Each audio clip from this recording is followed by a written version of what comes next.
एक दूसरे का हाथ थामे हुए दोनों गुफाओं के बाहर निकले और देखने से आवाज़ आई। कहाँ से आ रही? थोड़ी देर बाद फिर से आवाज़ आई। वह किसी गुफा से आ रही थी, पर कौन सी गुफा से आ रही है किसी को पता नहीं था। बाबू ने मशाल जलाई और वो दोनों एक गुफा के मुंह पर जाकर सुनते जहाँ से आवाज़ आ रही। तरामी गुफा के पास पहुँचे तो आवाज़ बहुत तेज़ी से आ रही। वो दबे पांव गुफा के अंदर जाने लगे। जाने से उनको डर तो लग रहा था, अब हद से ज़्यादा बढ़ने लगा था। हटा बाहर का। बाबू का पहले का डरपोक था स्वभाव से फिर उभर गया और उसके पांव थर थर कांपने लगे। वो फिर गुफा से काफ़ी अंदर चले गए थे, लेकिन जितना वो आगे जाते थे आवाज़ उतनी ही अंदर से आती हुई लगती थी। तभी कुछ दूर कहीं एक टिमटिमाती ही रोशनी दिखाई पड़ी, बिल्कुल बाबू के हाथ की मशाल जैसी। वो धीरे धीरे से उस ओर बढ़ने लगे। वह रोशनी गुफा के अंदर बनी एक गुफा से आ रही थी। वो उस छोटी सी गुफा के अंदर मुहाने तक पहुँच ही गए और जैसे ही अंदर का दृश्य देखा तो वह दंग रह गए। एक किशोर वर्णीय लड़का जिसके हाथ में एक लाठी थी और जिसमें घुंघरू बांधे हुए थे, वह अपनी लाठी जमीन पर मार रहा था। उससे पायल जैसी आवाज निकल रही थी। उसके आसपास जंगल के हर एक जानवर का एक प्रतिनिधि उपस्थित था, जैसे सबकी सभा हो रही हो और वह लड़का नृत्य कर रहा है। वह लड़का प्रत्येक जानवर की बात कर रहा था। बाबू और राव साहब समझ गए कि यह वही है जिसकी तलाश में वो कर रहे थे। वाजिद गुफा में शेर, भेड़िया, लोमड़ी, लकड़बग्घा, हिरन, मोर, सांप, बिच्छू इत्यादि कई प्रकार के जंगली पशु थे। जंगल में इनका आपस में बैर होता था। जानवर भी एक दूसरे के पास बैठे हुए थे। बाबू और राव साहब हैरान हो गए। वो सोच रहे थे कि अंदर कैसे जाएं, कहीं किसी जानवर ने हमला कर दिया तो। फिर गुफा के अंदर तो गए, लेकिन आगे नहीं बढ़े। तभी उस लड़के की नज़र उन पर पड़ी। उसने अपना सिर हिलाकर उनके पास आने के लिए कहा। बाबू और राव साहब दोनों भी उसके पास चले गए। उस लड़के का चेहरा इतना आकर्षक था कि ना बाबू ना ही राव साहब ने इतना खूबसूरत इंसान अपनी ज़िंदगी में कभी देखा था। उन्होंने सिर्फ एक धोती पहनी हुई थी। उसका बदन बेहद गठीला था, पृष्ठभुजाएं लंबी थी, बाल कंधे पर झूल रहे थे और मुस्कान के तो क्या कहें। कोई इंसान भी क्या, कोई जानवर भी मुस्कान का कायल हो जाता। इसके चेहरे पर एक अजीब सी शांति थी, उन्होंने किसी के चेहरे पर नहीं देखी थी। संसार के सभी सुविधाओं से दूर सिर्फ उन जानवरों के बीच रहकर भी वह इतना खुश दिखता था जितना खुश संसार का सबसे अमीर इंसान भी ना हो। लड़के ने उनसे पूछा कि वो यहाँ कैसे पहुँचे। यह उसे मालूम है, लेकिन उसने यहाँ आने का कारण पूछा। यह वह जानना चाहता था। उसने वहाँ की याद नीलावंती के बारे में जानने आए हैं तो मुश्किल है। कि वो यहाँ से जिंदा वापस नहीं जा पाएंगे। उन्हें मारा नहीं जाएगा, लेकिन नीलावंती का रहस्य ही यह था कि उसे एक बैठक में सुनना पड़ता था। लड़के का कहना था वह एक बैठक में उसे सुन सकता है, लेकिन सुनने वाले में इतनी क्षमता होने के कारण भी वह अपनी जान से हाथ धो देते हैं। तब राव साहब ने कहा कि उन्हें नीलावंती के बारे में सिर्फ इतना जानना है कि उनके किसी पुरखों ने लिखी किताब का उससे क्या संबंध है। उनकी जानवरों की भाषा समझने में कोई रुचि नहीं है और अपने खानदानी खजाने बाबू से मुलाकात और उस गुफा का पहुंचने की पूरी कहानी बताई। तब लड़के ने कहा, मेरा कोई नाम नहीं। मैंने यहाँ आने वाले लोगों के मुख से ही सुना है कि लोग मुझे वाजिद के नाम से जानते हैं। लोग समझते हैं कि मैं जानवरों की भाषा जानता हूँ। यह नीलावंती की वजह से है, लेकिन मैंने उस ग्रंथ को पढ़कर जानवरों की भाषा नहीं सीखी। खुद रुद्र गणिका नीलावंती ने मुझे यह भाषा सिखाई है। क्या नीलावंती स्त्री है थी? यह हमें नहीं पता था। हमने सिर्फ इतना ही सुना है, नीलावंती का एक नाम ग्रंथ है जिसे पढ़ने से जानवरों की भाषा समझती है। राव साहब ने कहा, लेकिन आप नीलावंती के बारे में क्यों जानना चाहते हैं? जरा बताइए, वाजिद ने कहा। राव साहब ने अपनी जेब में रखा वह कागज़ निकालकर सिर पर खजाने का उल्लेख किया गया और जिस पर नीलावंती अक्षर उल्टे लिखे गए थे वह कविता पढ़ते ही वाजिद मुस्कुराने लगा। बाबू और राव साहब दोनों उसके चेहरे की तरफ देखने लगे। वाजिद ने कहा, इसका उत्तर तो बहुत ही आसान है।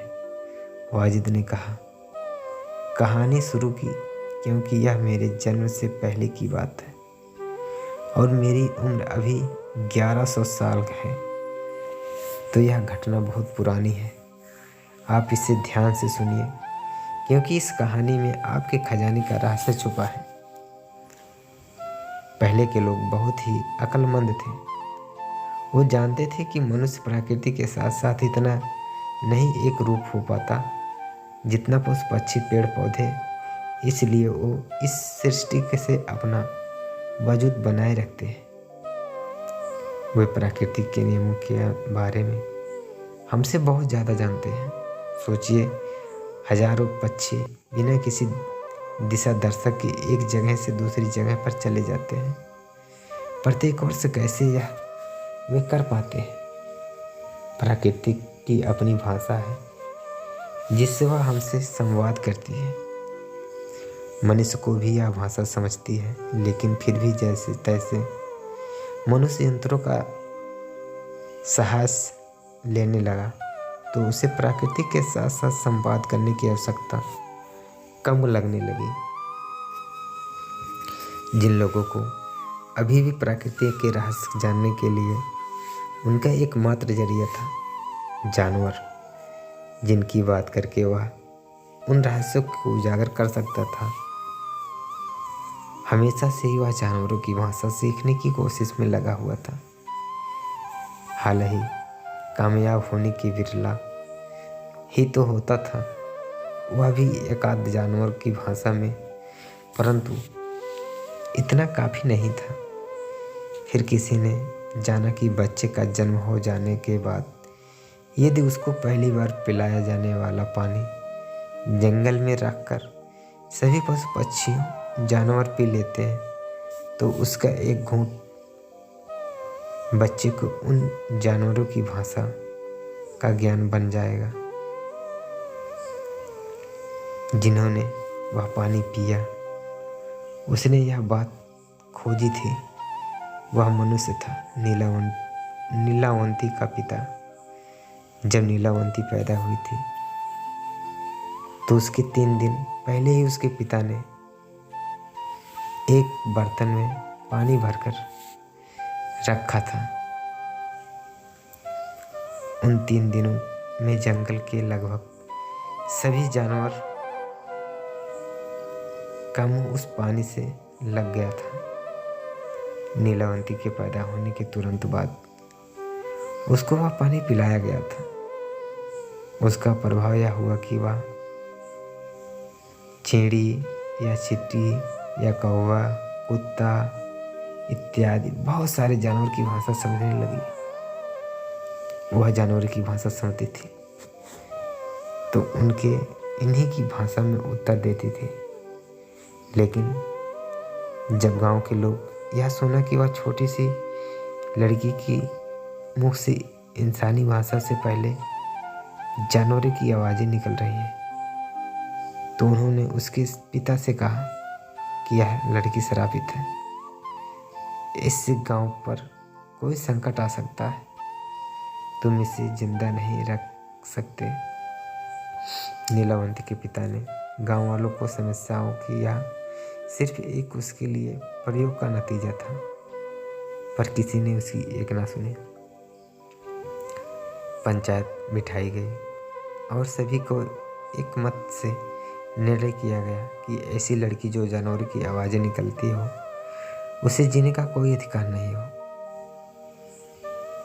इसके माध्यम से जंगली सांप, बिच्छू गांव की घुसे हुए और हमारे बच्चों के परिजनों को नुकसान हो पहुंच जाएगा। उससे पहले ही यदि इस लड़की को मार दिया जाए तो उसकी नौबत ही नहीं आएगी। नीलावंती के पिता ने यह प्रयोग इसलिए किया था कि उसे पशुओं की अद्भुत दुनिया को रहस्य समझने में, कैसे भूकंप का उत्पात, बाढ़, बारिश या परमाणु और समस्या का पता इन जानवरों को पहले से ही चल जाता है। यदि इनमें यह बात जान ली जाए तो हम भी मनुष्य कितने संकटों से बच सकते हैं। जब पंचायत का निर्णय का पता नीलावंती के माता पिता को पता चला तो उनके पैरों तले से जमीन खिसक गई। नीलावंती की माँ ने कहा कि हमें कैसे भी करके इस लड़की को बचाना होना चाहिए। जिन पशुओं की भाषा जानने की वजह से इसकी कई जान खतरे में पड़ जाए, अब वो इसकी रक्षा करेंगे। सिर्फ 12 दिन की नीलावंती को लेकर उसके माता पिता जंगल की ओर भाग चले गए और उसे लेकर वहीं पर रहने लगे। नीलावंती को जंगल में बहुत पसंद आया और वह जंगल के अस्पदों से को नीलावंती का भागे।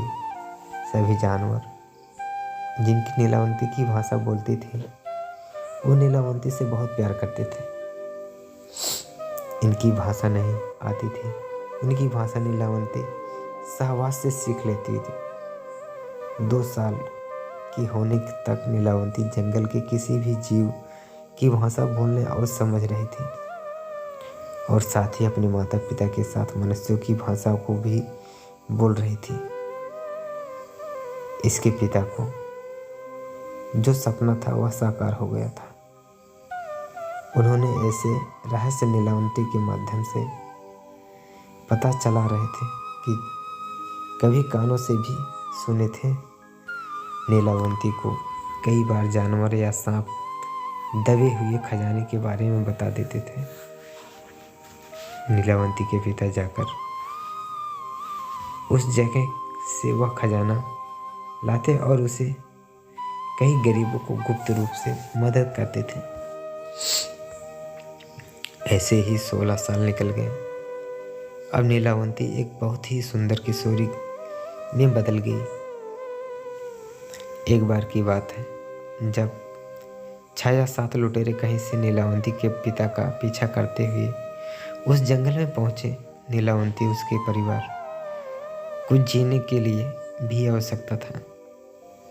उस जंगल से मिल जाता था थोड़ा बहुत खर्चा, सिर्फ कपड़े पर ही होता था। तो बहुत सा खजाना उस गुफा से पड़ा हुआ था। लुटेरे ने जब वह देखा तो उनकी आंखें चौंधी आ गई।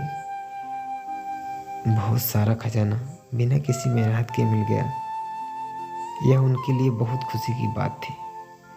नीलावंती के उपस्थित रहते कोई भी उस गुफा की तरफ नहीं आ सकता था, क्योंकि जंगल के सभी जानवर उसकी रक्षा करते थे और उनसे उसे कहीं भी भटकना या घटना का कोई भी समस्या उससे पहले पता चल जाता था।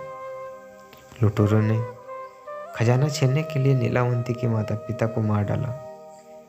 हालांकि यह घटना एक चील के माध्यम से नीलावंती को तुरंत पता चल गई, मगर उसने आने में थोड़ी देर हो गई।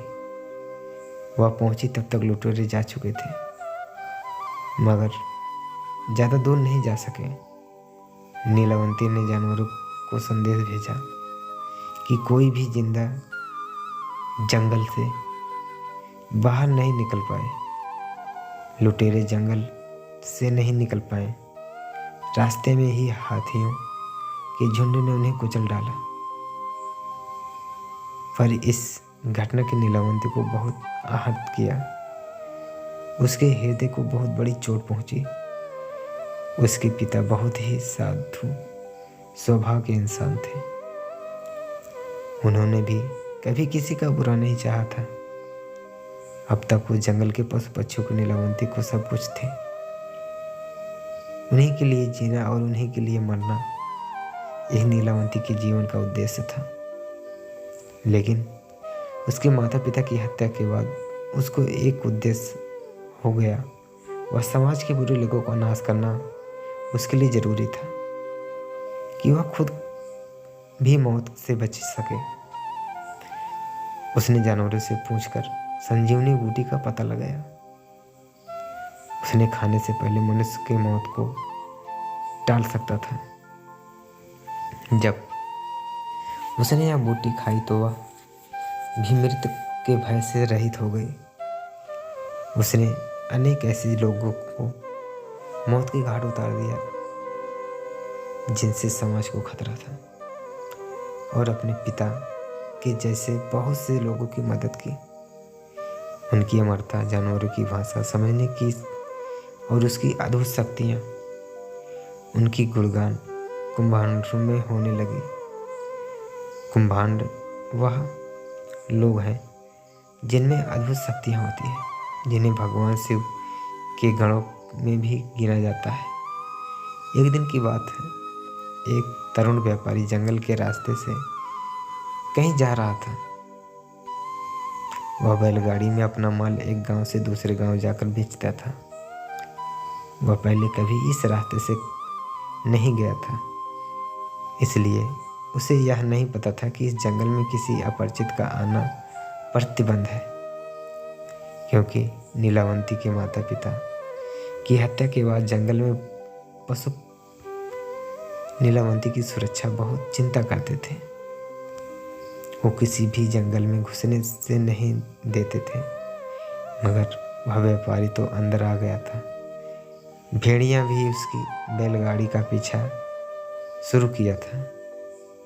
भेड़ियों के झुंड को देखकर बैल डर गए और उन्हें जोर से दौड़ाना शुरू किया। बैलगाड़ी बुरी तरह से खींचने के कारण पत्थर से टकरा कर टूट गई। व्यापारी नीचे गिरकर बेहोश हो गया था। बैला जंगल के बाहर भाग गए।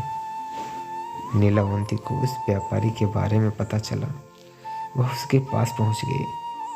उसने देखा कि एक खूबसूरत नौजवान बेहोश पड़ा है। उसके सर पर गहरी चोट आई। उसका अगर इलाज नहीं किया गया तो वह मर जाएगा। वह उसे अपने साथ अपनी गुफा में लेकर आई। नीलावंती को जड़ी बूटियों का ज्ञान था, तो उसने उसका अच्छी तरीके से इलाज किया। 2 दिन बाद जब उस नौजवान को होश आया तो उसने देखा कि एक अति सुंदर लड़की उसका ख्याल रख रही है। उसने नीलावंती से बात की और अपना नाम अनिल बताया। नीलावंती ने अनिल से कहा उसका पूरी तरह से इलाज होने के कुछ ही दिन अलग हो सकते हैं। कुछ दिनों में अनिल और नीलावंती से प्यार हो गया। कुछ ही दिनों से अनिल पूरी तरीके से ठीक हो गया। उसने अपने मन की बात नीलावंती को बता दी। नीलावंती को भी अनिल अच्छा लगा और वह उसकी इस हालत का खुद जिम्मेदार मान रही थी।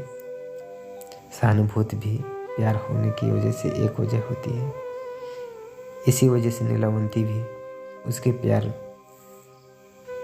हो गया। अनिल ने नीलावंती से विवाह के लिए पूछा। नीलावंती ने कहा कि वह उससे विवाह करेगी, लेकिन उसकी कुछ शर्तें हैं। अनिल ने शर्तें पूछी तो नीलावंती ने बताया उसकी पहली शर्त यह है कि वह रात को कभी भी उसके साथ नहीं सोएगी। दूसरी शर्त यह कि वह अगर रात को कहीं भी जाए वह उसे नहीं ढूंढेगा। अनिल उन दोनों की शर्तें मान ली और 5 साल बहुत खुशी खुशी से साथ रहे। एक दिन दोपहर को नीलावंती और अनिल जंगल में भटक रहे थे। तभी एक नेवला और एक नेवली कहीं जाते हुए दिखाई दिए। नेवली उदास लग रही थी।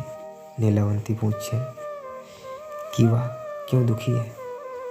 नेवली ने बताया उसका पति अंधा है, इसलिए वह उसको कभी अकेला नहीं छोड़ती। नीलावंती के पास अंजन था जो नीलावंती ने उस नेवले की आंख पर लगाया। तुरंत नेवले को सब कुछ दिखाई देने लगा।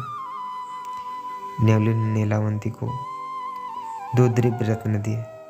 कहा कि यह 2 रत्न बहुत शक्तिशाली है। इनमें से पहला जिसके पास होगा वह किसी भी मन की बात जान सकता है, और दूसरा पास होने से वह किसी से भी नहीं हारेगा। नीलावंती का पति अनिल दूर से सब देख रहा था। जब उसने नीलावंती से पूछा तो नीलावंती ने भोलेपन से बता दिया, मगर सिर्फ एक मणि के बारे में जिससे कभी हार नहीं होती है। दूसरे मणि के बारे में उसने कुछ नहीं बताया, इसलिए नहीं उसका लेकिन अनिल के ऊपर विश्वास नहीं था, बल्कि वह मणि की परीक्षा लेनी चाहती थी। अनिल की इच्छा हुई कि सदा जीत दिलाने वाली वह मणि उसके पास हो। उसने नीलावंती से कहा, मणि मांग ली। नीलावंती ने कहा कि उसे उसकी क्या ज़रूरत है, तो अनिल ने कुछ नहीं बताया, लेकिन दूसरे मणि के प्रभाव से उसके मन की बात जान ली। अनिल उस जंगल से बाहर जाकर उस राज्य पर विजय प्राप्त करना चाहता था जिसमें वह जंगल था। वह मणि उसके पास होने से वह बहुत आसान हो जाता। नीलावंती को उसके विचार का जानकर आश्चर्य हुआ, लेकिन उसने अनिल को यह पता नहीं चलने दिया कि एक रात जब नीलावंती और अनिल जो सर्दी की वजह से अलग अलग सोते थे और सोए हुए थे, तब अनिल को दूर से भेड़िए की चिल्लाने की आवाज़ आई। वह नीलावंती को बता रहा था कि उसे अब भगवान शिव के गढ़ों में जाने को रहना चाहिए, लेकिन शिव गढ़ों में स्थान पाने के लिए जो चीज़ आवश्यक थी वह एक प्रकार के ताबीज था, जिसका पता भेड़िया उसे बताना चाहता था। नीलावंती ने भेड़िए का संदेश सुना तो तुरंत वह नदी की तरफ निकल पड़ी। नीलावंती जाने के थोड़ी देर बाद अनिल भी उसके पीछे निकल पड़ा। नीलावंती जान गई अनिल उसका पीछा कर रहा है, लेकिन उसने उसे मना नहीं किया। नदी के किनारे पहुंचने पर भेड़िए नीलावंती से मिला और उसने बताया कि अभी थोड़ी देर बाद एक प्रेत नदी में बहता हुआ आएगा। उसकी कमर में एक तबीज बंधा हुआ है, जिसकी मदद से वह भगवान शिव के गढ़ों में शामिल हो जा सकती है। नीलावंती नदी के किनारे उस प्रेत का इंतजार कर रही थी। आधी रात के उस समय नदी में एक प्रेत बहता हुआ आया। नीलावंती उस प्रेत के पास गई और उसे खींचकर किनारे पर ले आई। अनिल पूरी घटना को पेड़ के पीछे छुपकर देख रहा था। नीलावंती ने की पीठ अनिल की तरफ थी, तो उसे वह क्या कर रही है या नहीं देख रहा था। नीलावंती ने प्रेत के कमर में बंधा हुआ तबीज देखा। वह बहुत ही विशेष दिख रहा था, तो खुद से चमक रहा था। नीलावंती तबीज खुलने लगी, लेकिन वह इतनी मजबूती से बांधा था कि छूटने का नाम ही नहीं ले रहा था। नीलावंती ने आसपास देखा कि काटने के लिए कोई चीज नहीं मिल रहा था, लेकिन पत्थर भी नहीं थे, सिर्फ रेत ही रेत थे। नीलावंती दांत से रस्सी काटने के लिए प्रेरित के ऊपर झुक गई। अनिल जो पीछे से घटना देख रहा था, उसे लगा कि नीलावंती प्रेत खा रही है। वह बहुत डर गया और भागकर गुफा में जाकर बैठ गया। उसने नीलावंती को कुछ पता ना चले। अनिल को नहीं पता था कि नीलावंती ने उसे उसके पीछे आते हुए देख लिया था। बड़ी मुश्किल से वह ताबीज निकालने के बाद नीलावंती उसे लेकर अपनी गुफा में आ गई। अनिल वहीं पर बैठा हुआ था। उसने पूछा कि वहाँ गई थी। नीलावंती ने विवाह से वक्त सिर्फ शर्त याद दिलाई, लेकिन अनिल ने कहा कि वह सब जानता है। वह मुर्दा खाने के लिए गई थी और उसने सब ऐसी औरत कोई संबंध नहीं रखना है। वह उसे छोड़कर जा रहा है। नीलावंती ने उसे रोका, पर समझने की कोशिश कि वह मुर्दा नहीं खा रही थी, पर अनिल कुछ सुनने की हालत में नहीं था। वह तुरंत वहां से चला गया। नीलावंती को भगवान शिव के गणों में शामिल होने के लिए आवश्यक ताबीज तो मिल गया था, लेकिन उसने सोचा कि जाने से पहले आज तक उसने जितना ज्ञान इकट्ठा किया है, उसकी विरासत ग्रंथ के रूप में पीछे छोड़ना चाहती थी। उसने शुरुआत से सब कुछ लिखा था। चींटी की भाषा कैसे समझे, इसके संकेत क्या होते हैं, आदि प्रकार के धीरे जंगल के सभी जानवरों के बारे में लिखा था। उनकी भाषा लिखी हुई इसमें बहुत समस्या निकल गया था। वह एक बहुत बड़ा ग्रंथ बन गया था, जिसका कोई नाम नहीं था, न पढ़ने की कोई क्रम थी। वह तो बहुत सी जानकारी संकलन करना था। उसमें आत्माओं के संपर्क बनाने के तरीके भी लिखे गए थे।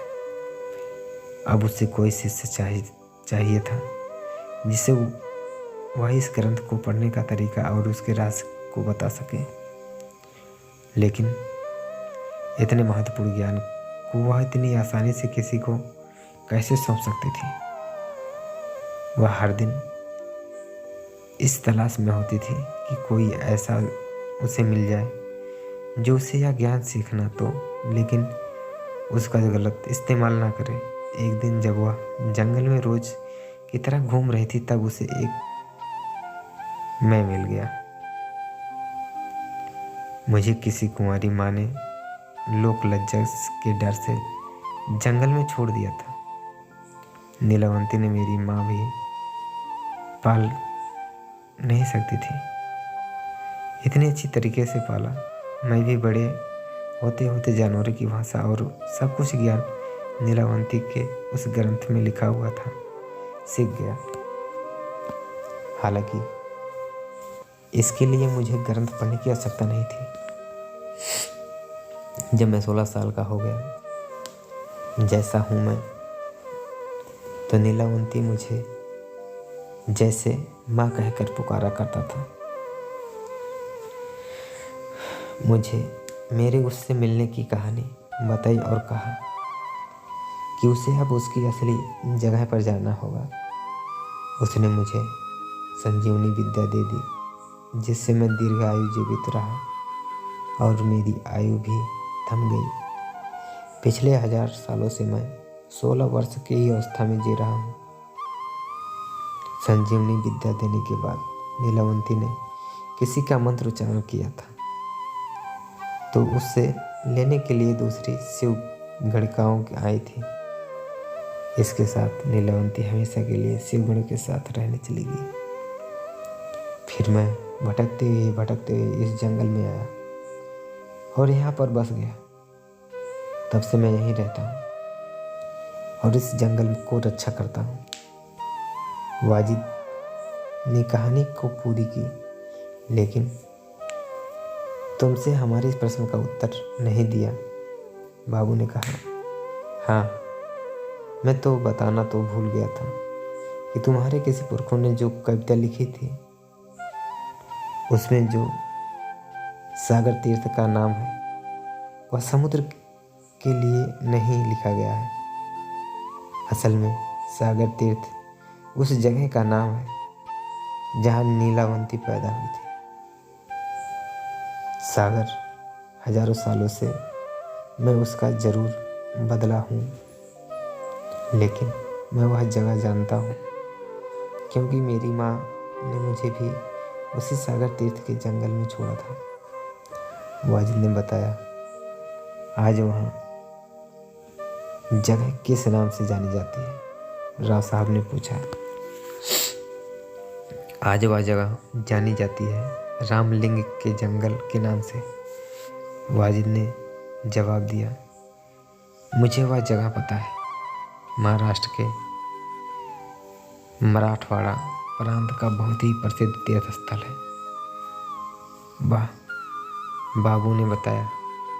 वाजिद ने फिर दोनों को अपनी आंखें बंद करने का कहा और पलक झपकते ही उसे बेताल की मूर्तियों के पास छोड़ दिया, जहां से बाबू और राव साहब जंगल में प्रवेश किया था।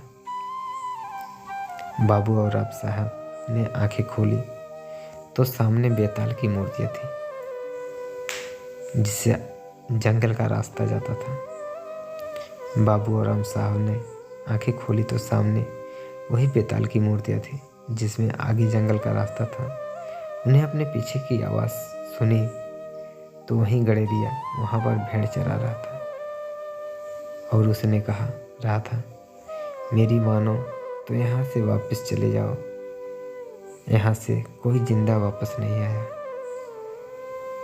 उनको यकीन नहीं हुआ कि इतना सब कुछ घट गया, लेकिन समय अब भी वही का वही था। तो यह सच था, नीलावंती के समय पर काबू किया जा सकता था,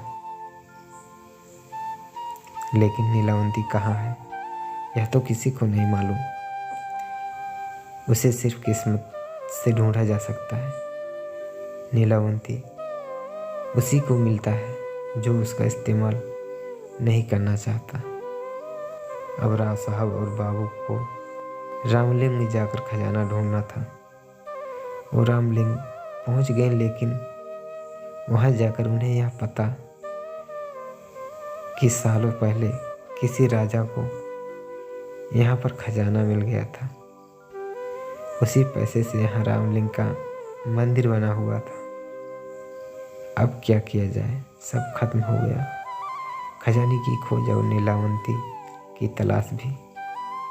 खजाने का इस्तेमाल तो हो चुका, नीलावंती भी वाजिद के पास सुरक्षित थी। यह भी उस आखिरी इंसान की कहानी है, नीलावंती की खोज की। लेकिन नीलावंती आज भी राज से बनी हुई है। इसकी खोज करने वाला आज भी उसको ढूंढते रहते हैं। आपको अगर नीलावंती सुननी है तो आपको पता है कि महाकालेश्वर जंगल में बेताल की मूर्ति।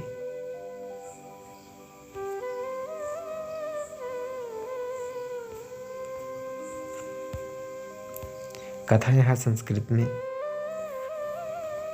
का भाग होती है,